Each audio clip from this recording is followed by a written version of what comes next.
When did that start? I don't know, but I don't love it. So for those listening, this happened the last time we started recording. All of a sudden, Zoom has some computer voice tell you that it's now being recorded. And this is new. It's a little creepy. That's all. Yeah, because you don't expect it. And especially after doing it for so long, it never tells you. Then all of a sudden, Zoom never told you we're going to start announcing when it's recording. I didn't see a tweet or anything. Yeah, I saw nothing. So Memorial Day weekend. Thank you to everybody who served. Even though it's not Veterans Day, it's Memorial Day, remembering those who gave the ultimate sacrifice. Still makes me grateful for veterans and all those who served. We had to do this episode because the Rob Koll news broke, which we knew about. It was the worst kept secret in wrestling. Yeah, I think no one did a good job with that one. Yeah. And so we got the hookup to have my dad like texted me about it, and I was like, "Yo, how do you know this?" There's a huge group of people that I see it on on the Facebook groups, because we share out stuff to Facebook groups because there's a lot of casual fans, so it gets a lot of engagement. And when I go look at that stuff, there's so many people that rush news out there, and I try. There's a few of them. There's a lot, and yes, the attention and hype is good for the sport. I hate the misinformation, and I don't it's just like you get an inch and they try to stretch it a mile, right? And yep. It's I'm cool with that. Like, go ahead, break your news, but like do it in a respectful way and like build some credibility. And my whole thing is I'll always ask people, like, do you mind if I put this out, or do you not want it out there yet? That's my whole thing. Like, I love to help keep people informed, but I never want to take that away from the athletes, the coaches, the programs. Like, I was hoping it's good for the podcast if Koll comes on here and announces he's going to Stanford. But I don't want to take that away from Stanford. Like, that's your announcement, So it was a terrible secret. We got the hookup. He's giving us his first interview. So that was the special Memorial Day weekend episode. And, before we get into the Koll interview, a couple things to touch on. The Attack app launched today. It's live. Which this app is sick. It's super cool. So you saw that Burroughs commercial before they put it out today, right? Right. Yeah. Like that thing, like I didn't want to talk about that because they were waiting to put it out today. But that commercial, nobody in wrestling is doing that level of quality, technology, and marketing. Like that commercial is sick. It sounds like an EA Sports commercial or something like high end where there's that consistency quality, and that's how the whole app is. Yeah, no, it's great, man. And like they keep building on it, improving it. Like I really like it. You get the notifications when all those beta apps like okay, 52's out, 53's out. It's an awesome app. I want to have Brian Heller, who is like the main guy behind it. We're gonna have him on the podcast soon. We'll get him on real soon. He can break it down a little better than we can. Yeah, and I like kind of what went into it, because to launch an app, that's no easy thing to do. I mean, I've never done it. We've never launched an app. I get people all the time at my agency like, can you build me an app? And I'm like, no, I can't. And 90 out of 100 times it's because the app idea sucks. Right. But the other 10 times I have a bunch of app ideas written in my notes, and they're all terrible. Okay, we should talk about those sometime. Yeah, we can do that. Yeah, they're definitely not good. A lot of the apps that come to me are like, I'll have companies that want to build an app, and then I think they're better off as a web-based platform. And we're launching one this week for a client that's amazing. And I always say, unless it's super native functioning, like you need your iPhone and need this or that, don't build an app. Attack needs an app because of all the technology in it. Amazing app. So go download Attack, ATAC. Yeah. Follow them on social, ATAC_app. Follow them on social. Go to their website, download the app, do all that stuff. And we're thankful for Attack sponsoring the show. We hope they stick around because it's great to be aligned with quality partners. Pan Am's is going on right now. Yeah, it's deep. I mean, it's a tournament. It's boring. Yeah. Like, I've had it on. We could just go watch like the US like whoop everybody. Like it's like, I think it's a combination of we're getting so good as a country and the competition is getting weaker at the Pan Am's. Like no Cuba. So it's kind of like Like Gable literally broke a man in 18 seconds. He broke another human being. In 18 Like, seconds. yeah, in He's a 18 beast, man. seconds. He's a And beast. Yeah. it's did you see the clip I just put out about Vito? Which one? I literally just put it out. Let's check it. Go to the Baschamania Instagram. It's hilarious. Is it when Basically, he leg laced that kid? like 10 times in a row, and then Yeah, the kid gets up like he's gonna fight him or something. Yeah, like no, bro. You just got worked. Apparently, Space said like that kid headbutted Vito right before that. So there was a little bit of like, I'm coming for you, and then Vito leg laces him 10 times. That was a sweet leg lace too. He like that was brought deadly. It around. It was nice. So USA Wrestling tweeted, that's all for this session. Finals start at 7 p.m. Eastern time. Here's what's going down tonight. Going for gold, everybody. they could have just said everybody. Yeah, they could have just said everybody instead of like listing. They're like Vito is 57, Shelton Max 61. Just down the line. Did you see everybody? Another to show you like the point too of both how good USA Wrestling is right now and how weak this tournament is. Taylor Miller does communication at USA Wrestling. She tweeted out, USA men's freestyle outscored competition 242-8 this morning. That's awesome. That's sick. Like, why did we give up 8 points though? It's a good question. Yeah, that's 18. That's a very good question. I mean, like definitely like competition isn't as stiff at Pan Am's as it is, Euro, something like that. But like it's good mat time, and like I think our guys are just good. That's really it. They're really good. Like if you look at the guys like Gable, come on. We have a really good team. Oh, the team is just stacked right now. If there was like a team score at the Olympics, I'm going with US all day. Like US is coming for everybody. Even Iran, like I was just telling somebody, Taylor literally broke Yazdani. That even there's a big Iranian account, Irani is his name or something like that. And he said, like, we're looking for 2 bronzes, and that'll be a good showing for Iran this year.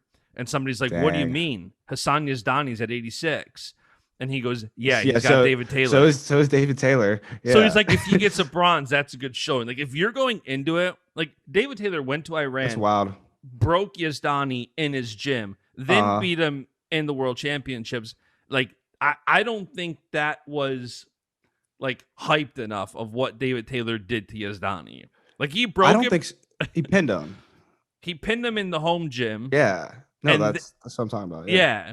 And then he beat him in the world championships. Which was sick. Yeah, amazing. Just pace. Random draw. Yeah, First round random draw. That was a super, super duper random draw. So the finals are tonight. This show will probably come out around when they start because we're going to try to get this out around 7. So like side by side, like one screen on us. Well, to be honest, like you should just watch it and listen to this. Yeah, that's fair too. You don't need to watch us. Right.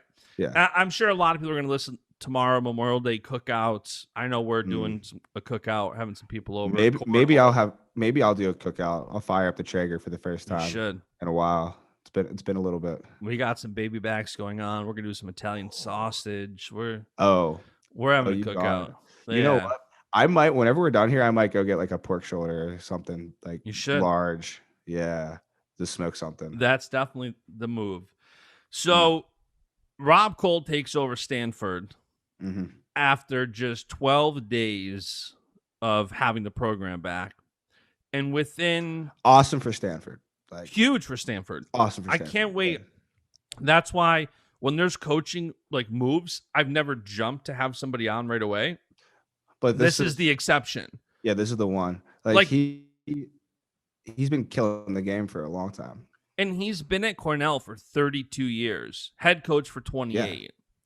So that's like you've established something. Yeah. And they're good every year. And were you surprised that within 1 hour of Koll announcing the Stanford move or Stanford announcing the Koll move that Mike Gray was announced head coach? No, I think Mike Gray is going to do an awesome job there too. I think like no disrespect to Koll, but I think if possible, Cornell's in even better hands now. I mean, I think it's similar hands, right? I think it's going to be a very similar situation that they have now still, just because, Mike Gray does a lot there too, like already. His relationships, you can see his relationships with Vito and Yanni and these guys. And that's what I'm saying. Like, Koll's an amazing coach, an amazing leader.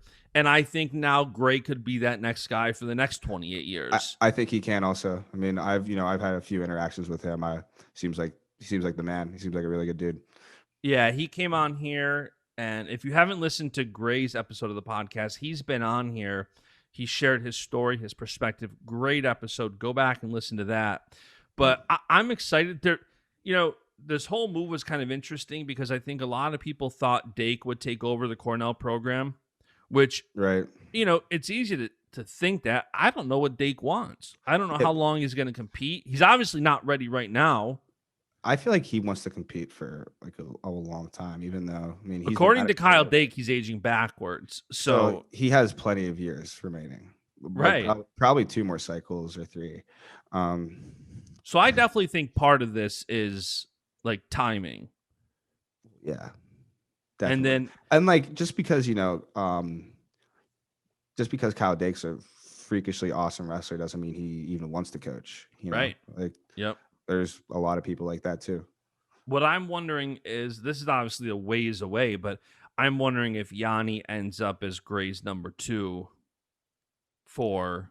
That is ways away, but it's a ways away, but like that's a good duo. That dude would end up being a good coach. He has a brain for sure. He's one of the smartest wrestling people I know.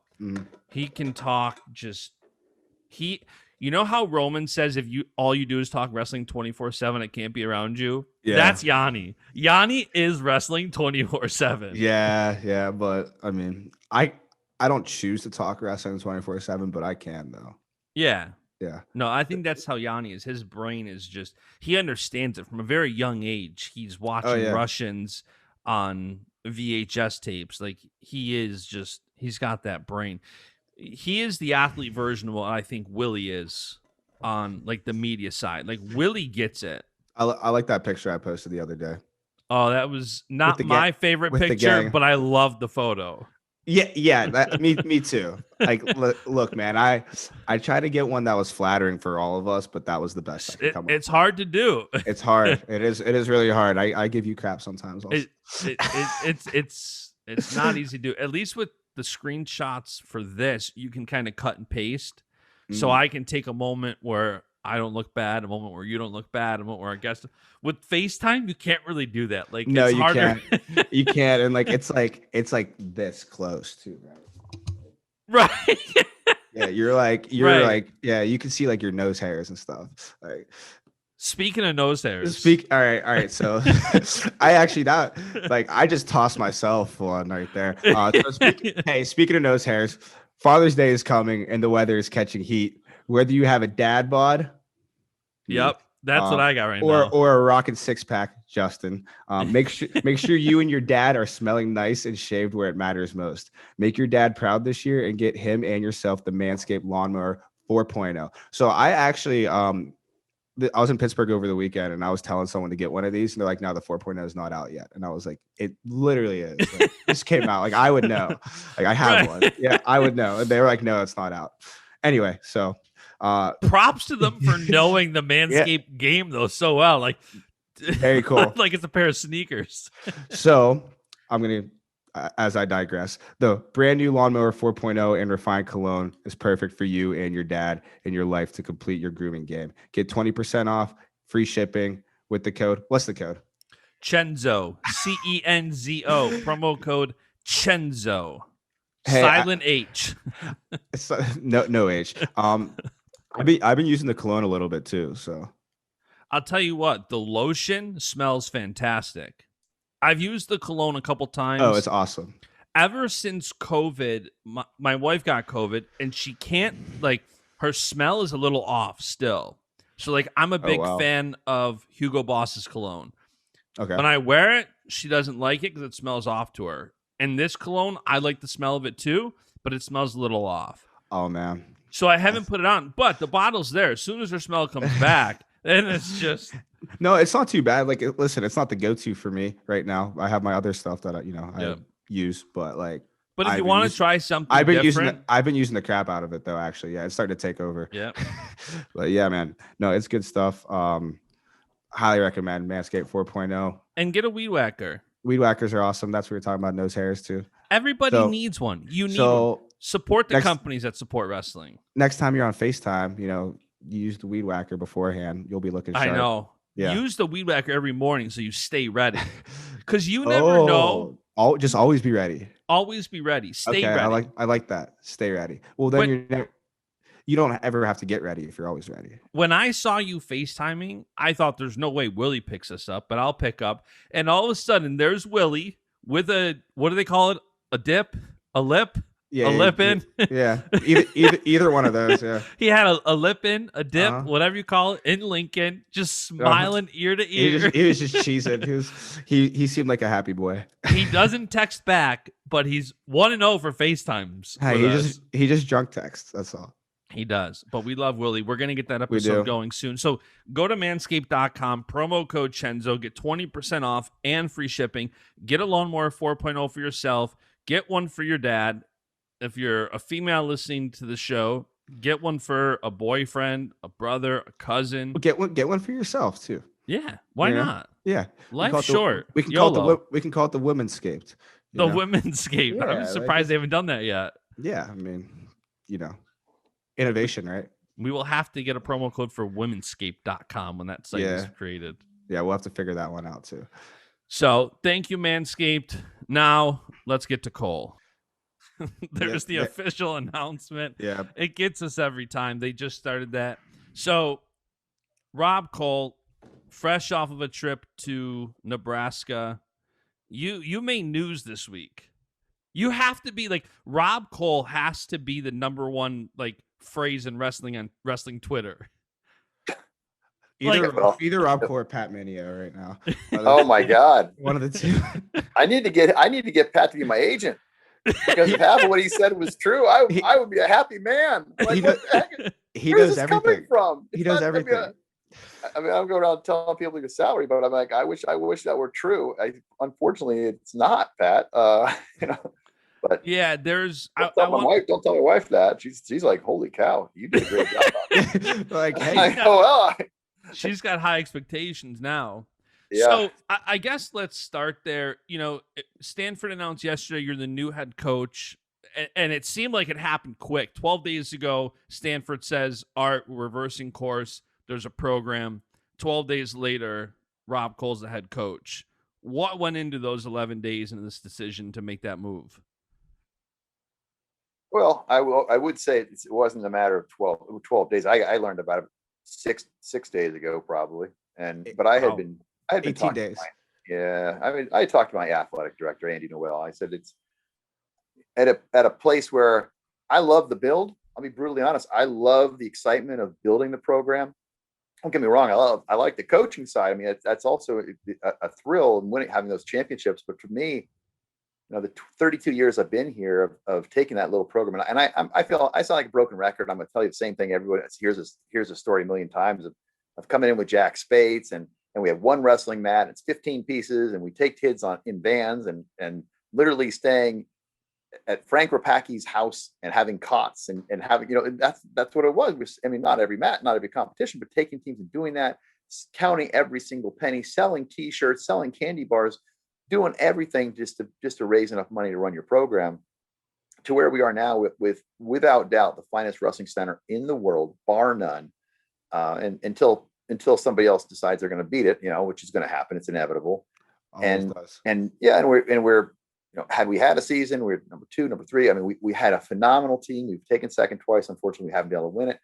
There isn't a whole lot more growth that's available there. And I just love that. That's part of the program. I get a real charge out of it. And so I'm not going to say I wasn't still working as hard as I could possibly work at. I just didn't have that internally. I felt like I needed a new challenge. And, the hardest part was leaving the athletes, obviously, and our alumni and Andy Noel and our AD. And it just, that was, I'm not stoic, but I'm not a super emotional guy when it comes to a lot of these things. But I tell you what, I got teared up way too many times about weird things, and I know it was all because of this. And so when the opportunity came about, I look at that. I look at the potential in that room. People are saying, "Oh, they don't have this, they don't have that." Like, well, we don't either. We're still doing really well, but they do have this, and palm trees, for God's sakes. I mean, what wrestler doesn't want palm trees and beaches and all that, and nice weather, and not at the State College weather. The idea that they don't have, well, yeah, it's 52 degrees here right now. So the idea that they don't have all those things, but they have the ability to have all those things if you go out and create those resources. I mean, if you were to design a kind of a job description and try to match a resume, it's what I've been raised to do. It's what my training has taught me and prepared me for. And the excitement and the momentum that we have is nothing like I've felt in years and years and years and years. I mean, I had no idea. Maybe I'm just ignorant, and I'm not a big social media guy. If you look at how many tweets I put out there, I think it's and one of them was I had to flag myself because I directly tweeted a kid, like, what the hell am I doing? Wait, enough. I'm done. Wait, myself, so I'm like, okay, I'm done with that. I'm not doing it. I'll let somebody else do it for me. It's just not my world. But anyway, it took me by surprise. And then today, I mean, you have 600-700 text messages. I don't know 600 or 700 people, and I sure as hell don't like 600 or 700 people. So yeah, it was crazy. But I mean, it's all good for the program. That's really the end of the day. It's all good for the program. And what I'm really thrilled with is the fact that Mike Gray is stepping in. We've got Kyle there. We've got a great smooth transition. It's something I'm really proud of. And the fact that I walk away from the program with an RTC with a great endowment, great resources, great athletes, super recruiting classes, great depth. I mean, everything in the best facility in the world. It's going to make Mike's job a lot easier, and that doesn't mean he doesn't want to take the next step. But there's not as many steps to go. That's when we came in 32 years ago. It's the pyramids versus a couple backdoor. We come in the back doors. I saw that Stanford put out, I can't remember in their presser, I can't remember, it was Bender who said it, that you're like the greatest coach CEO in the sport. And it sounds like you have that kind of entrepreneur spirit. Like, that's how I get with business. Like, once it gets to a certain level, I don't want to say I lose interest, but that fire in building something is, I think, what really motivates an entrepreneur. It's not just doing the work once you get to that level. It's building. Where did that term kind of come from, being like a coach CEO? I stole that. Honestly, I remember sitting, and I don't know what year it was. I remember the Wrestling Coaches Association was in Minnesota, and Jay Robinson got up and did a really impressive, just kind of a lesson plan for everybody. And he had these, graph and showed a kind of a flow chart of what people are doing. And now we have an actual, job descriptions in every single job that we have under the sun. And then when we have a new coach come in, you sit down and you redo that. If I'm not an effective recruiter, but I'm the best guy in the room, I don't make you the recruiting coach, and I don't try to stick, square pegs in round circles. And so that's something I'm fairly self-aware. Mike Gray is also self-aware. He knows his strengths, he knows his weaknesses, as do I, and I make sure I compliment myself.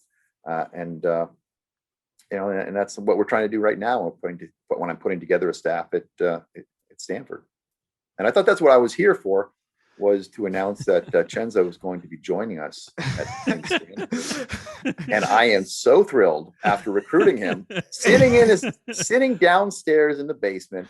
He broke my heart, absolutely broke my heart. He led me on. He's like, he's that cute girl, you think you have a shot, you think you got a shot. And then Prince Charming walks in and takes him away at the last second. So this is his redeeming moment. Announce to the public.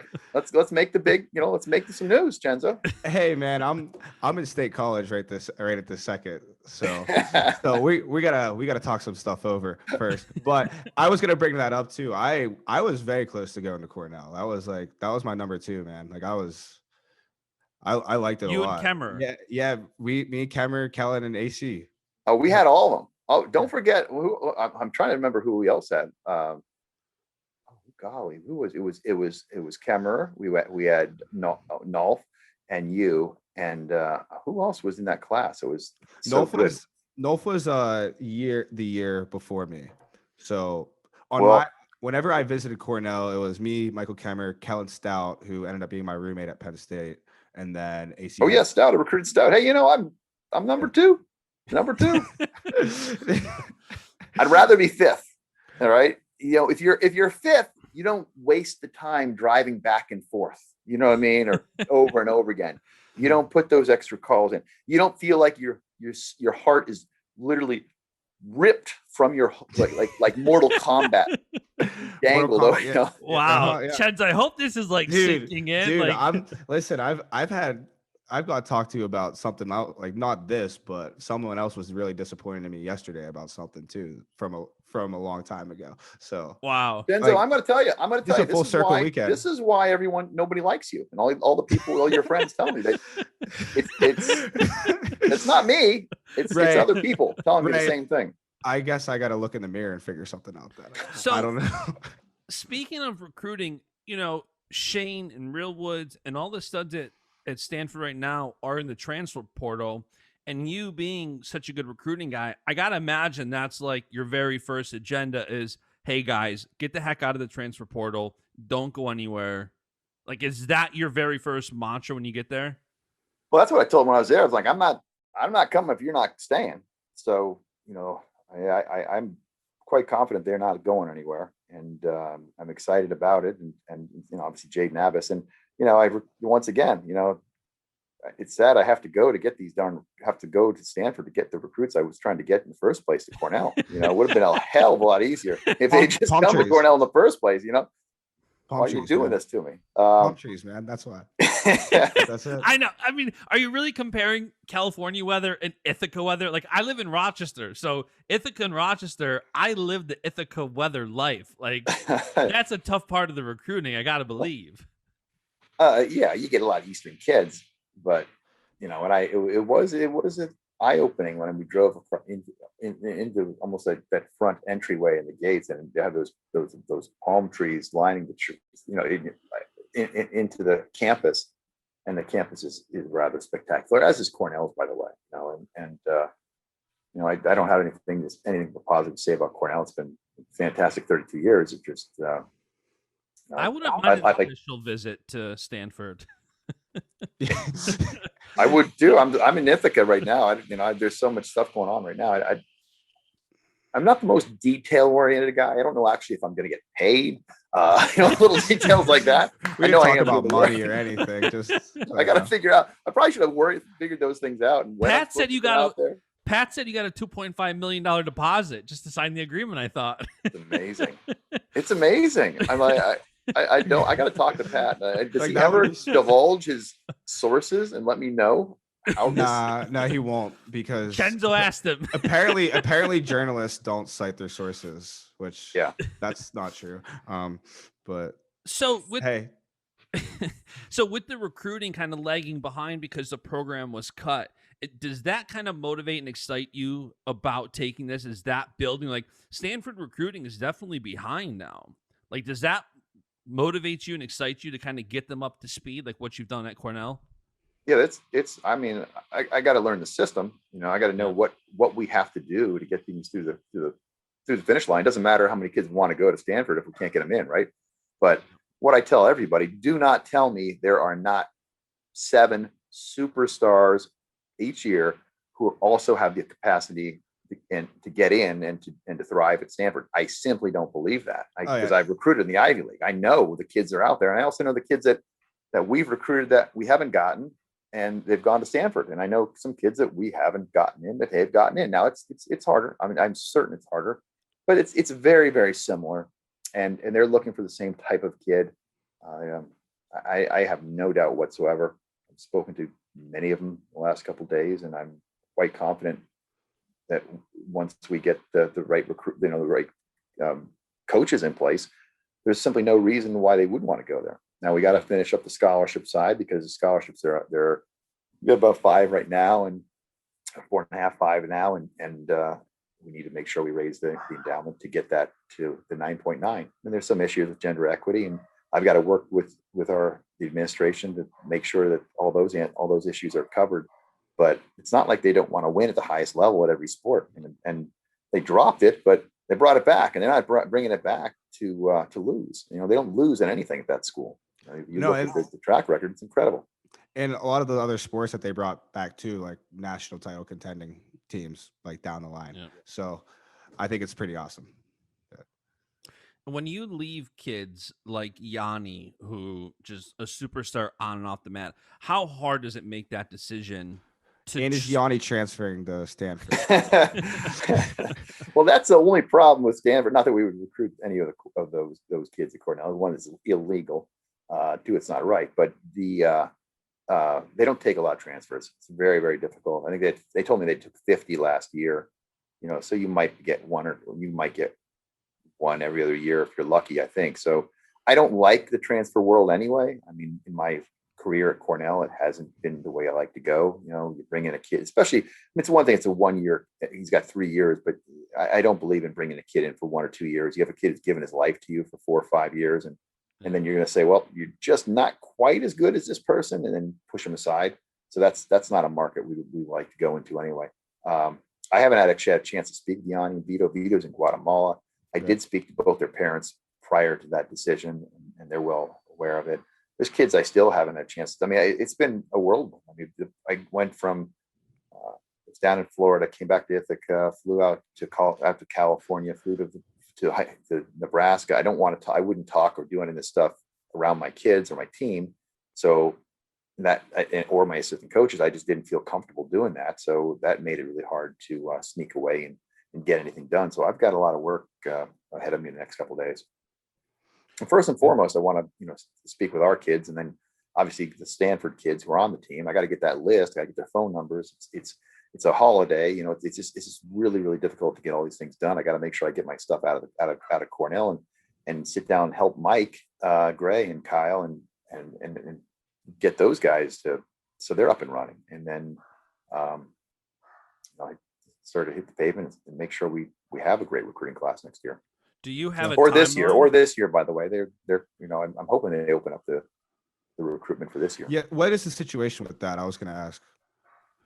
As I said, it's going to kind of, we're on the fly because this has never happened before, and Stanford is going to need to be willing to take kids that, I'm sure it's by now in the Ivies and Stanfords, Dukes of the world, recruiting is done, admissions is done. Kids, they're probably, what I would hope is if there's someone on a waiting, if they increase so say there's 100 kids on a waiting list, they don't open up the waiting list, and they allow us to have some recruits in that world. But I don't know. I don't speak for, I can't speak to that world, and it's completely new to me. Interesting. Now, speaking of Kyle, it's funny, your last tweet is finally. It was when Dake beat Burroughs at the Olympic trials, and I got to imagine you'll be moving out to Stanford soon. Do you know yet what's going to happen with Dake, with the Olympics, with Tokyo and all that? Ironically, that was actually after I had opened up this pickle jar that I couldn't get open. Finally. And it just ended up being brought it under hot water. It was the coincidence. It was going, yeah.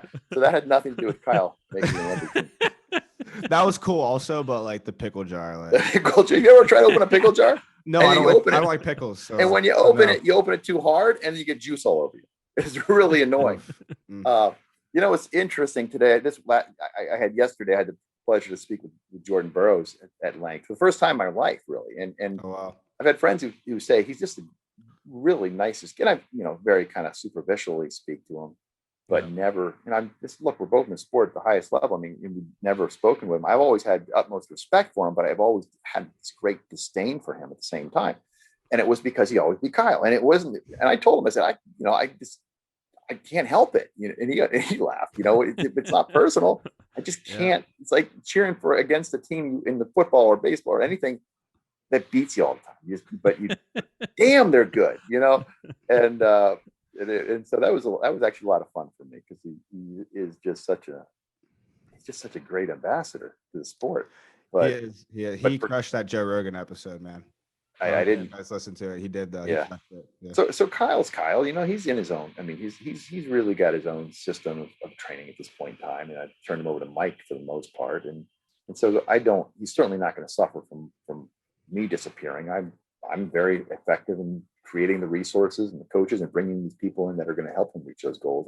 And I do anything I can to help him, and I'll continue to do anything I can to help him. So he knows that. I don't think that's going to be a real shock to Kyle, and he's going to be just fine. I'm sure he's ripped some arms off of Guatemalans and Chileans today. I mean, I haven't seen the results yet, but I have no doubt I would be. Everyone's in the finals. Everyone's in the finals. 3 quick techs finals. Yeah. Some Dake bombs were in there. like it's not a matter. I tell everybody, if he doesn't win it, that's going to be one of the biggest upsets of the Olympics, in my opinion, because he's so dominant. But he's just on a different level right now. He really is. Yeah. So no, that's God. Yeah, I mean, look, people say you're crazy walking away from all these great wrestlers. But if Kyle and Yanni and Vito all make the Olympic team or win, I'm still feel like, and if Cornell wins nationals next year, it does. They think just because I'm not coaching, they don't feel like I have ownership in that team. That's not the case. I truly feel like absolutely these are my boys. This is my team, and it's going to be like that for many years. And I just because I'm not the helm, I mean, that doesn't mean anything. It's really, I'm not just saying that. I really don't feel that way. So will you try to set up a Cornell Stanford duel? I talked about it. I mean, I'm more concerned right now of setting up an Iowa Stanford duel. I want to break the record for national attendance, but I have to figure out, we can do that at Stanford. You can do it all year round at Stanford. Those are some of the things we could not do at Cornell. One of the things that really hurt me when I came back, came back, Kyle makes the Olympic team. I'm opening up the Ithaca Journal and it wasn't covered. I mean, there's little things that bother me that bugged me throughout my career, that it's like, you can only build it so big. Yeah. And that was one of the things that really hurt. And noticing when Kyle wasn't there, if you're not constantly banging your head against the wall, the fans aren't there. Every time you have a big crowd, it's because you do a camp and a clinic and a this and a that, and you this, and you throw so many darts. I want to go. I really, for the end of my career, I would love to be able to go to a place that has a true athletic fan base in the students. The Cornell students, unless there's a hockey puck involved, they're not going to come out. And wrestling's the same way. And we've got a great team, and still, it's really our fan base is the high school fans. I know we can do that in the Bay Area times 1,000. There's the population is, 100 times bigger, and so if we can, obviously we got that multiple, we'd be doing really well. And I think that stems back from my Carolina days. I grew up in State College, Pennsylvania. My dad was a coach at Penn State. We never had a match didn't have a height that wasn't sold out in the high school gym. And I went to North Carolina, and the only people that were there were the janitors who were there ready to clean up after the match, and it was just really disappointing to me. And so I have a real bug up my butt to always build the attendance base and have fans come to the matches and have your fans come to the national championships. And we've been able to do it at the nationals, but we haven't been able to do it with a true fan base. And I'd like to make Stanford a moneymaker. I want to make sure that when if we put 20 or 30,000 people into an arena and we charge $20 a ticket, you're making about $400,000, $600,000. Obviously, with some expenses. But those are things we can do at a school like Stanford that aren't going to happen at Cornell. And there's other areas that really excite me. But it's just different. It's new. It's the building, and I can't wait to get out there and get going. Yeah, I just want to piggyback off that. I think wrestling in front of a crowd is super important. Like, there's a huge difference from even like wrestling a match like in Rec Hall and like wrestling on like a Rokfin card. It's just like it feels super weird. So like, especially if that's like what you're used to as like a competitor athlete. Like, so what you're saying is if that match with Dake was in Rec Hall. Oh no. we need to do that. We need to do that again anyway. Is that what happened? Is that what there was? I'm hearing. Is that what I'm hearing right now? I'm not talking about that. Just that one. I'm saying all the ones I wrestled in. Like, it's just a different feel.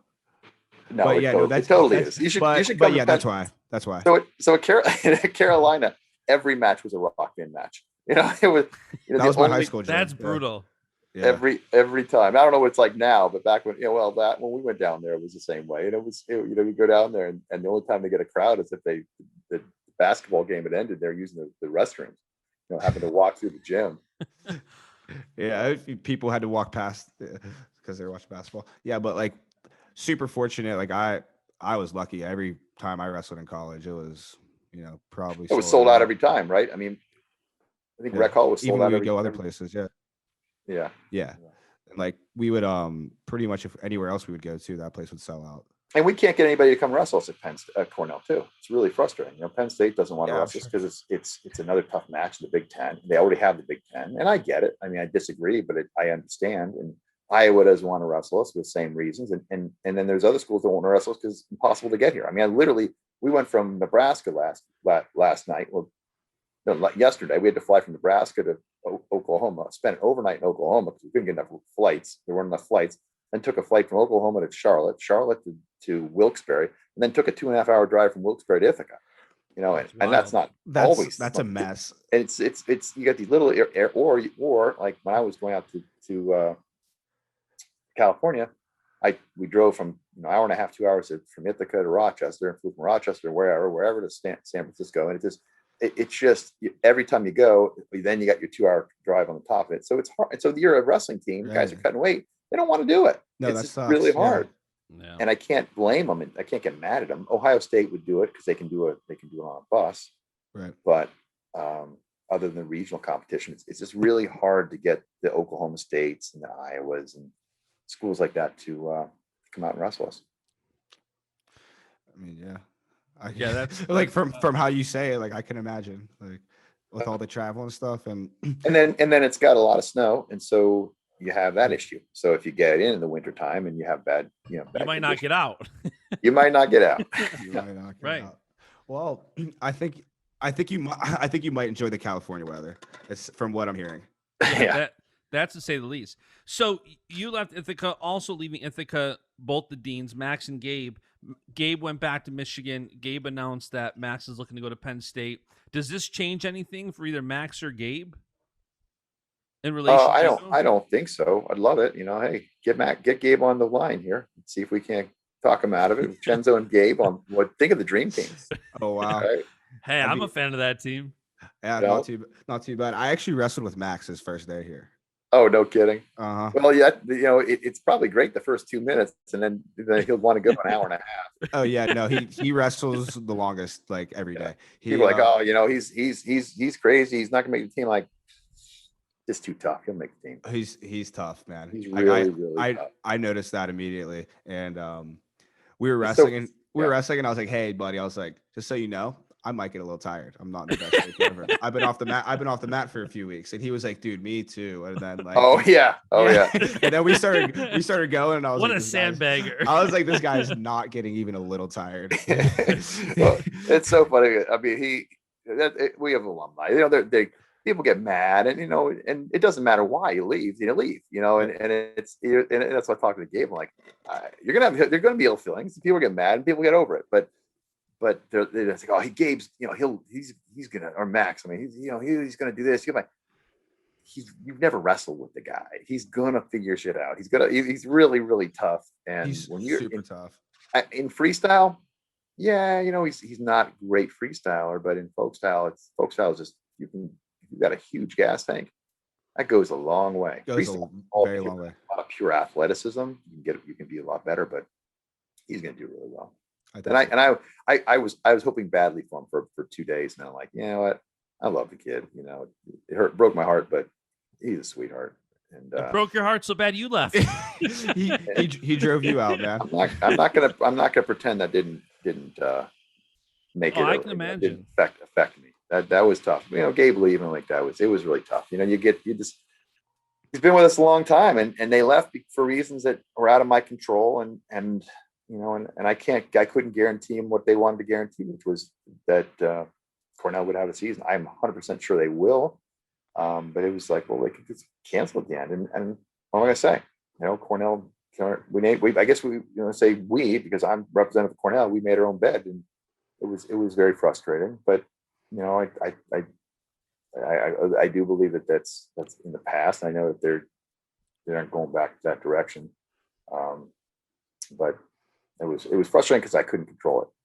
So did all those did that year count for eligibility last year for the Ivy League guys? Because someone told me that, and I don't know if that's true. The problem is that it doesn't count, but you can't just stay in school indefinitely in the Ivy League. Right. So you'll run out of time. And they're not going to give you that extra year of eligibility. They're not going to give you that extra year for grad school. They're going to give it this year only for the seniors. But, you know, that's kind of a slap in the face to anybody who's not a senior. You know, What if you're a junior? You know, and what if you can't get into grad school? So you're not going to be able to take that. Let's put it this way. You can't take that year and get an extra year elsewhere. It doesn't work. It doesn't count against you. So all the other guys pretty much, they're like, hey, here's this year and a free year. Yeah. And well, this year was a free year. Which I don't agree with. It was kind of weird. I don't think so either. You have 3/4 a year every I think season it's stupid. and an NCAA tournament. You had your year, right? Hell, if you have your NCAA tournament, that's had a year. That's all you need. Yeah. So and that really hurt us too, because I felt we have a cast of characters. You guys were stacked. We were stacked. You guys were stacked this year. This was going to be Penn State was going to lose a bunch of guys. Iowa was losing everybody. Well, you guys would have helped. You guys would have helped us. Oh yeah, and so not only do you not lose anybody, you take one of our best guys. I mean, what the heck? What am I gonna do? You know, this is like Andrew Long on steroids. You know what I mean? It's like that's a very good comparison. Yeah. So that was another one. You know, we had it. That was a year we were gonna win it, and that happened, and this happened. It's like, you know, it was. You know, you can imagine. I'm doing 32 years of coaching at this place, and I don't feel like I am defined by winning or not winning national championship. Although, let me tell you what, it would be cool. Make me a lot happier. You know, so. It would be pretty cool though. How does that work with grad school? Like, I know when Shane was just on here last week, he had said that he's working to graduate early. Does he now have to try to get into a grad program to stay at Stanford? I don't know. Well, I do know at Stanford they have programs where it's simultaneously. So you'll be taking the undergrad and graduate at the same time. You'll get that extra year. It'll be a 5th year, basically a 5-year program. So got it. Yeah. So they have some programs like that. That makes sense. You know, Cenzo, I was just thinking, we normally ask people on this podcast whether they like freestyle or folk style. And I'm curious at what Rob's choice is. Rob, what do you prefer? Freestyle or folk style? Like if freestyle. College could become freestyle 100%, you'd be on board? Yeah, if you get rid of the refs. You know, I don't want 3 refs making the same wrong call. It drives me crazy. You know, they double down on each other. You know, one guy makes a bad call. They don't want to have I swear to some, and I'm not the kind of guy who's barking at the ref a lot, generally speaking. But you know, they make one call and then they'll come huddle together and they'll all say, well, think of I don't want to be one overruled next time. So they all go, okay. The one time there was a guy said 5 and a guy said 4 and a guy said 1. I mean, it was like, what match are we watching? It was just crazy. And what was it? I don't remember what they went with. 3, probably went 3. Oh, they probably went 3. That's the difference. I think they added them together, divided by a certain number, and came out with something. You do seem very like calm with refs. I saw at the end of Foca's match yesterday. Foca thought it was 5-3, and it was 5-2, and he got the takedown, and it was 5-4. He's a tough dude, also. And you went over to the ref, and you were talking to him, but you seemed just casual. Like you didn't seem. Well, I believe that was the right call. So I was having a hard time arguing against it because I asked everybody around, and they all agreed that the ref didn't give him a point, but Chris thought he had gotten a point. So I was arguing for him, but at the same time, I didn't see the point. The coach didn't see it. The other coach didn't see a point, and none of the guys on my team saw a point. And so I'd be slightly disingenuous to be fighting like crazy when I don't agree with I'll stand up for my guys. Chris screwed up. And the other thing is, we told Chris, I said, in the break, we said, Chris, you have to score a takedown and a gut wrench because that's how you're going to do it. You got to score a takedown and a turn. And we all told him numerous times. So it wasn't as if he shouldn't have known that. Now I know you get emotional, but you screwed up because he sat on the guy. He obviously thought he'd won because he sat there on the guy. Like, well, I was like, are you gonna in slow-mo. And slow. Yeah, it was like slaves. Like, what are you doing? And he wouldn't do anything, and he let the clock time turn out. And so we're like, get him up, get him up, get him up. Yeah, but we knew the score. I mean, we knew the score, and Chris didn't. And, I didn't think it was a caution once, so I kind of saw what was going on. I'm like, I knew what he thought after the match, but I just, how am I going to yell at the ref? The ref didn't say that. And so I want to defend Chris, and I want to support him because he was in anguish, but I'm kind of like begging for something that I know is not coming. Hey, what if he would have just gave it to you? That would have been awesome. Happened before at this place. You know what I mean? These guys will give it to you. You never know with those refs. You never know. You throw that brick, and you're like, I'm either going to get those points, or maybe they'll take. I remember some away. We had one match. Let's see. I think Tom Brands threw, or it was Terry. You can't tell them apart. Just call them Brands. Right. And, you can't. They threw it, and it was we had gotten 2-2, and it came back for us, and like sounds good. plus one. So it's 5. That was a nice swing. Nice. Sounds good, man. Appreciate it. You gotta love that. Is there anybody on the college scene right now that, outside of the Cornell guys and outside of the Stanford guys now, is there someone on the college scene that you love watching? Oh, I would never give my opponent that kind of credit. Really? No, because I might have a recruit out there. I can't do that. They say, well, I'm going to go check that guy out. Next thing you know, he's going there. I would know. There's nobody outside of Cornell. Anything. Those were the only exciting guys who go to Cornell and Stanford. Yep, that's it. I like that loyalty. That's like Army level loyalty. I'm sorry, I just can't do that. That's just a terrible question. Is what that is. I thought it was a pretty good question. I'm sorry if I'm a little hoarse right now, but I've been traveling and I've been flying so much right now. I've got this cold right here. It's killing me. Not sorry for being harsh, but hoarse. Oh, yes. So what's the timeline now to get out to Stanford? Do you have that official timeline yet? I don't. I need to call. There isn't one? No. I'm hoping I'm getting paid by Cornell right now because my AD's like, hey, you got to send me your resignation. You got to send me a resignation. So I was like, okay, I'm still with the team. I'm traveling with the team. I'm going to be with the team tomorrow. So we get in a car accident. We're in big trouble. But he wanted to get some stuff on Mike. So I don't even know. I got to go and see HR. I got to make sure the benefits don't lapse. When I say we, I mean my wife needs to take care of all this stuff. I don't do it. Right. That's the bottom line. So she's got a lot of work to do. Hey, I'm sure she'll take care of it. Yeah, she will. No, she will. She's great. Seems like a so good yeah. leader. There's so much stuff between the kids that we have, all the kids that have to finish up with. I mean, all the Stanford kids that we're learning about the admissions with Stanford and what we can do, and then just tying up I'm still finishing up the building construction project, but those guys are coming in this week. I'm going to be working with those guys because there's certain things that every brick in that building I had a piece of. I didn't let any little thing go without putting a little bit of blood, sweat, and tears into it. So I have a great deal of pride in making sure it's finished the right way.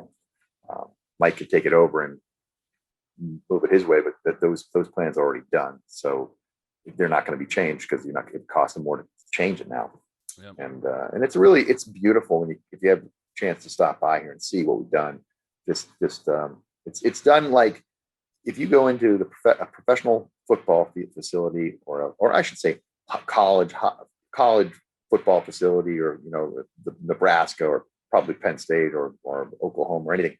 You'll walk in and you'll just look at this place and go, oh my God, the hallowed halls, and touch screens everywhere, light systems everywhere, trophy cases lit up, and you just are in awe immediately. And then you walk into the actual playing area, it's spectacular. The players' lounge is spectacular, and it's extremely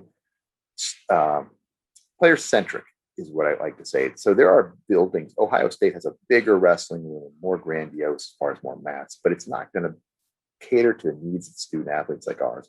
Our study hall is made so that the guys can go and they can take a little rest. They can find a dark place if they want to take a 15-minute power nap. go into our little cafe area, go get a cup of coffee, go get power bar. The weight room is beautifully flows into the freestyle room. It flows into the locker rooms and saunas and cold and hot tubs and into the training room. I'm just so proud of what we've been able to build. And hey, there's no reason we can't start over and do it again. Make it a little bit better this time somewhere else. Right. A little out west. Right. You've done a lot being there for 30 years. What do you think you'll miss the most? That's a simple question. That's obviously the relationships that we have. I mean, I like the AD and the associate AD at Stanford, and the AD dropped the program, but nobody's going to replace Andy Noel. I'm going to get choked up. I mean, he's a dear friend.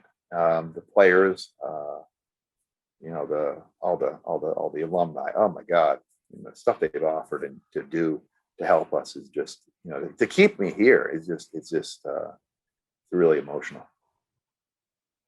Yeah, I can imagine. Was that a thing where when you started entertaining this offer, I know there was some Twitter rumors. In other words, like, no, he's not really going to Stanford. This is just to try to leverage it against Cornell. Was there an ounce of that? No, not an ounce of it. And I told Andy, I said, there's no, I don't do anything. I don't spend any money. I don't do anything. And it was funny because the AD out, Bernard was saying, "Whoa, we have this, and we go to the this and that." Like, that's wonderful, but I have absolutely no interest in doing that whatsoever.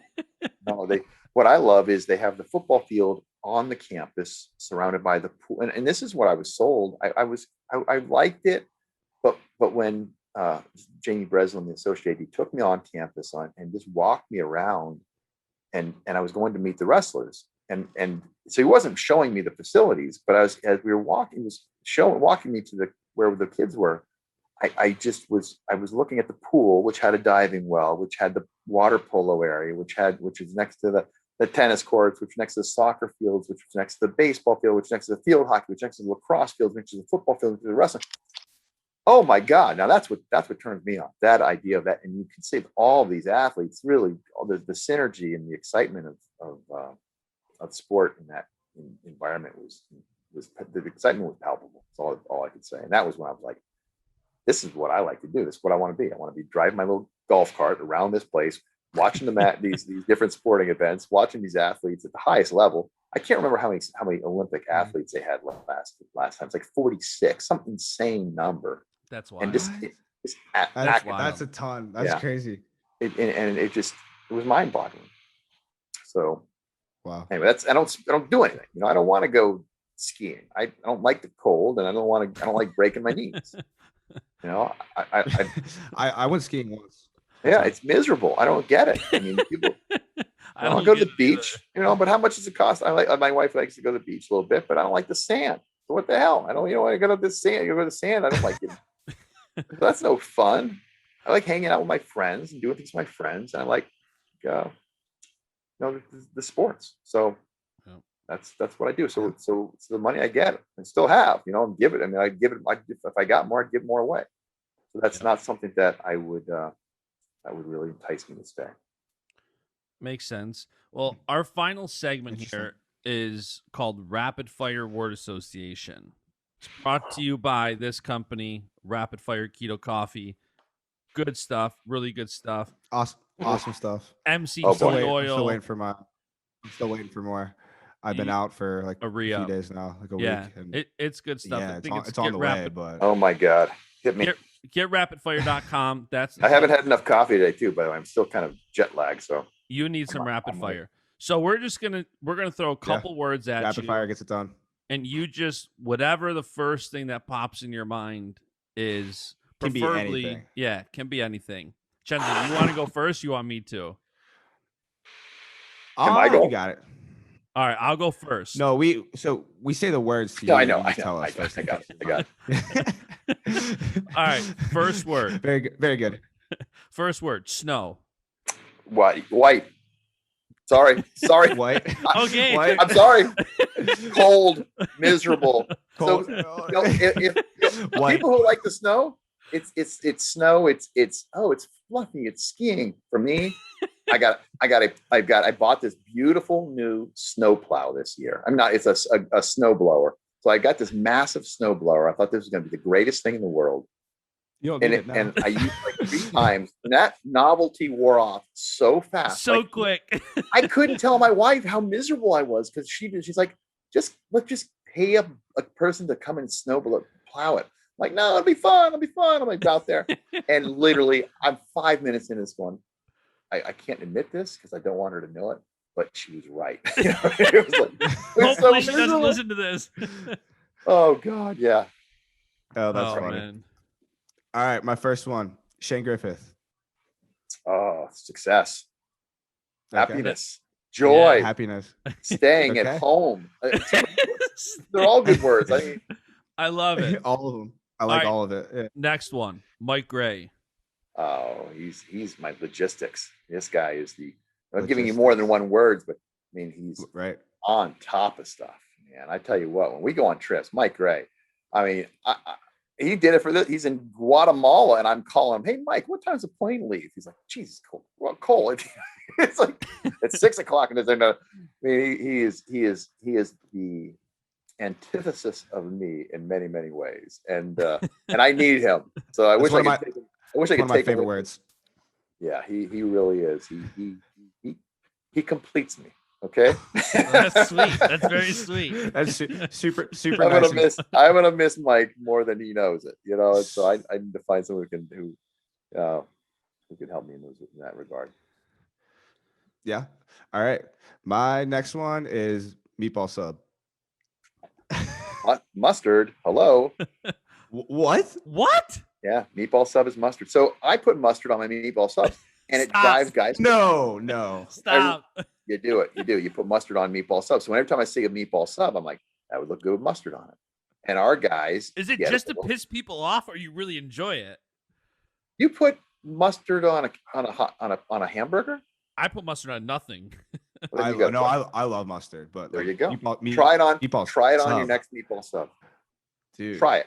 I don't know about all that. I did not expect it. All right, I'll try. Hey, Cenzo, when you're out next week, when we're out in Palo Alto, what we'll do is we'll go back that we'll go to Subway and we'll get you one. Okay. All right, sounds good. I hope there's a more extra mustard. If you're trying to win Cenzo over, I hope you take him somewhere for a nicer meatball sub than Subway. I'm telling you, you put mustard on it. You don't dollop it too much, but a nice little. It's not a spicy mustard. It's a regular yellow mustard. I'm telling you. With the red sauce. Hello. Are you listening? Yes. I'm listening. Well, I'm listening. Ketchup, tomatoes, I can kind of see. Ketchup's gross. I can kind of see the parallels, but all right, my third word, California. Gold Rush, buddy. Gold Rush. We're going to go out. We're not going out there to take second in the Pac-10. We're going out there to win a national championship. Wow. I love that. I love that confidence. Last one, 49ers. See, I think you're thinking that I'm thinking of the football team, and all I think of a 49ers is a pick. All right, a big pickaxe. All right, so that's all that came to my mind is a giant pickaxe. Cool. I think of the Klondike, and I think of these guys. But I love history, and I love the whole gold rush. I love that whole stuff. So yeah. I don't know. I couldn't give you anything more dramatic, but that's actually kind of that's kind of the answer I was looking for. You said Gold Rush, and I was like, ooh, I'm gonna say 49ers. Okay. Yeah, so that's right. What is that? What is a Gold Rush or a 49er? No, the 49er. What is the 49er? I don't know. I thought you were going to explain. I could look it up for you exactly. You could Google almost anything. Yeah, I'm going to Google it. I don't want to Google this without having exactly what the 49er is. I thought it was a football team. They are a football team. So I'm going to get if I search 40, you know what? The second thing in Google for 49ers is 49ers Gold Rush. Yeah. What is a 49er? I can't remember exactly, and I'm not going to say it. I just don't remember exactly what words. Hey, a 49er or 49er is a nickname for a minor or other person that took part in the 1849. 1849. I was going to say that. 1849 California Gold Rush. I was going to say it, but I didn't want to come across as an idiot if I was wrong. But I didn't know if it was 1849. I was assuming that. I made assumption, but I like history. Wow. I'm just not very good at it. History's fun. That's fair. That's fair. Yeah. History's I like golfing. I'm not good at that. So So all right. that's all you got for me? That's all I got for you. Do you have anything else for us? This is a platform. Anything you want to say? Is there anything else you want out there? No, that'll do it. That'll do it. I appreciate you guys having me on. It was a lot of fun. hey, thanks for coming on. All right, take care. All right, Later, guys. See ya. And the beat goes on.